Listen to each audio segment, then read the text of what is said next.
Now boys, before we start working on the aspects of Java programming, there are certain keywords that we'll be using more often. So you should know you should have a basic idea about them. The first one is the object. Objects, we say, have states and behavior. So you can say, if class is a variable and objects are the various types of variables of this class. So class is the blueprint, how the various objects are going to work. It is going to be stated in a class. So every program that we write in Java will be written in terms of class, and these classes have variables and methods. Variable is the object, and the methods are how this object is going to behave, how the whole process is written in the methods. Now we'll go about the basic syntax of this language before we start actually working on the various features of this language. First, it is case sensitive. Now I'll be teaching you everything in comparison with Basic because that's the language you've done. Basic was not a case sensitive language.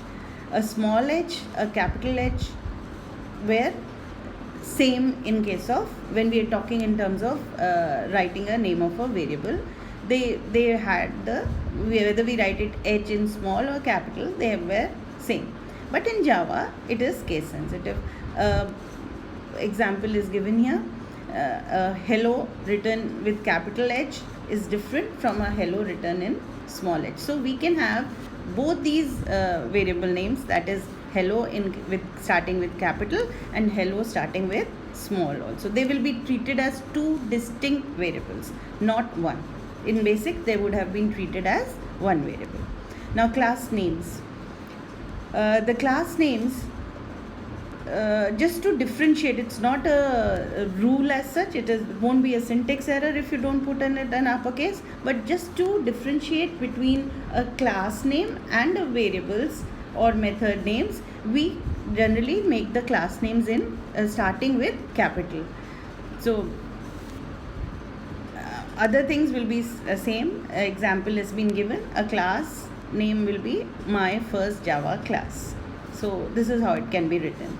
Method names. So when we are talking about names in Java, we not only have the names of the variables, but we do have the names of the method, the class. So these are again the way we write the different types of variables, the rules that we follow for writing these variables will follow for these names also. So we'll have to have the name of a method.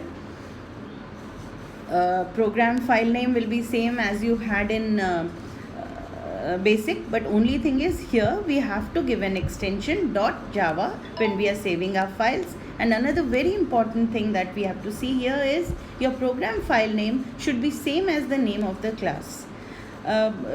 This will be further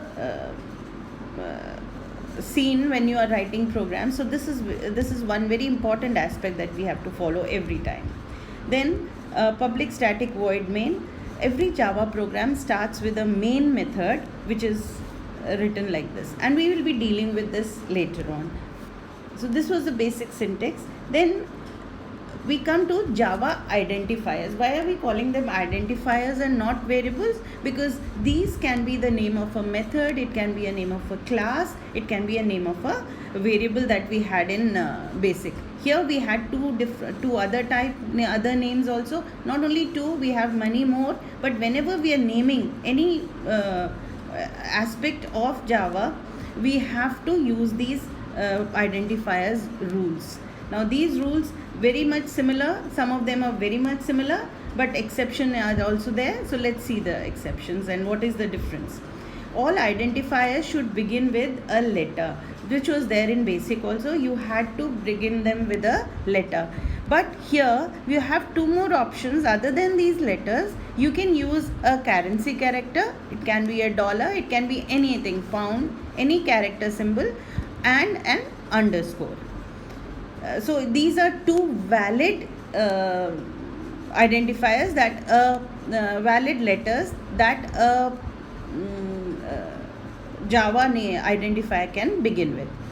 After the first letter, identifiers can have any combination of characters, but you cannot use like in basic numbers, special characters, any other special characters not allowed except for dollar and underscore. A keyword cannot be a identifier. Remember the reserve words we used to talk about in basic, like print and let. Here we also have some reserve words like class, if, else. These are some of the reserve words. We cannot use them as a name of a identifier. Most importantly, identifiers are case sensitive, which we discussed earlier. Java programming is case sensitive. Now there are some examples given here how you can write a valid Java program identifiers, and there are some examples of the illegal ones also. So here $salary is a right word. This would have been wrong in basic. 1, 2, 3 ABC, this cannot be a name of a variable. So these are some of the aspects which we can relate to basic and then see here. So what are the two things that you have to remember?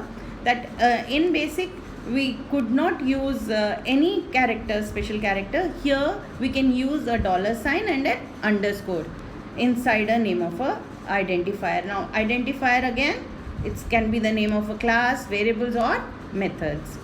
Then a first letter has to be any of these, the first ones, that is A to Z, any letter, and small a and capital A is distinct. Then